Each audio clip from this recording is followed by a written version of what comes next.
नमस्कार। हिंदी साहित्य में आप सभी का स्वागत है।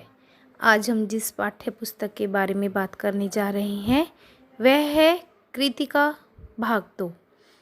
आप सभी जानते हैं कि पाठ्य पुस्तक की अपनी सीमा होती है और कई प्रमुख रचनाकार और विधाएं उस सीमा के कारण छूट जाती हैं।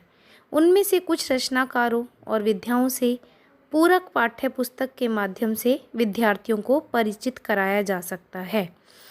कृतिका भाग 2 में 5 रचनाएं संकलित की गई हैं। पांचों रचनाएं अपने कथ्य और शिल्प और प्रस्तुति में विशिष्ट है।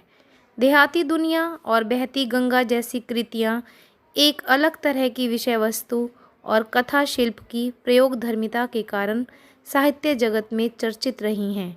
इनके बारे में कहा गया है कि जिस तरह शिव प्रसाद मिश्र रुद्र की बहती गंगा का कोई दूसरा मॉडल नहीं है, उसी तरह देहाती दुनिया भी अपने ढंग की एक अकेली औपन्यासिक कृति है।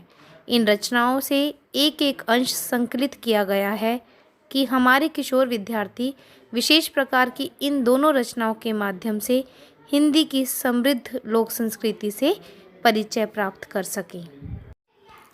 आज हम पढ़ने जा रहे हैं माता का अंचल, जिसे लिखा है शिव पूजन सहाय। पहले लेखक परिचय से अवगत हो जाते हैं। शिव पूजन सहाय का जन्म सन 1893 में गांव उनवास, जिला भोजपुर, बिहार में हुआ। उनके बचपन का नाम भोलानाथ था। 10वीं की परीक्षा पास करने के बाद उन्होंने बनारस की अदालत में नकल नवीस की नौकरी की। बाद में वे हिंदी के अध्यापक बन गए। असहयोग आंदोलन के प्रभाव से उन्होंने सरकारी नौकरी से त्यागपत्र दे दिया। शिव पूजन सहाय अपने समय के लेखकों में बहुत लोकप्रिय और सम्मानित व्यक्ति थे। उन्होंने जागरण, हिमालय, माधुरी, बालक आदि कई प्रतिष्ठित पत्रिकाओं का संपादन किया। इसके साथ ही वे हिंदी की प्रतिष्ठित पत्रिका मतवाला के संपादक मंडल में थे। सन 1963 में उनका देहांत हो गया। वे मुख्यतः गद्य के लेखक थे। देहाती दुनिया, ग्राम सुधार, वे दिन वे लोग, स्मृति शेष आदि उनकी दर्जन भर गद्य कृतियाँ प्रकाशित हुई हैं। शिव पूजन रचनावली के 4 खंडों में उनकी संपूर्ण रचनाएं प्रकाशित हैं। उनकी रचनाओं में लोक जीवन और लोक संस्कृति के प्रसंग सहज ही मिल जाते हैं।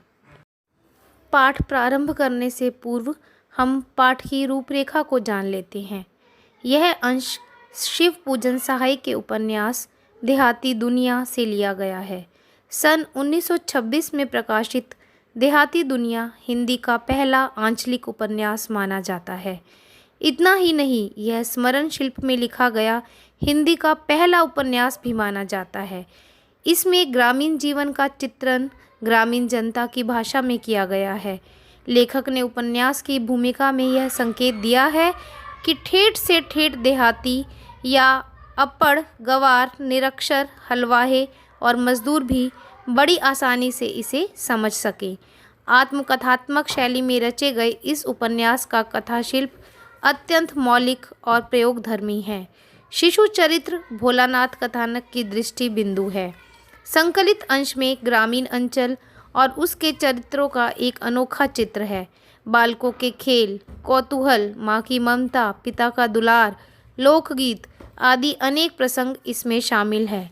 शहर की चकाचौंध से दूर गांव की सहजता को रचनाकार ने आत्मीयता से प्रस्तुत किया है। यहाँ बाल मनोभावों की अभिव्यक्ति करते करते लेखक ने तत्कालीन समाज के पारिवारिक परिवेश का चित्रण भी किया है।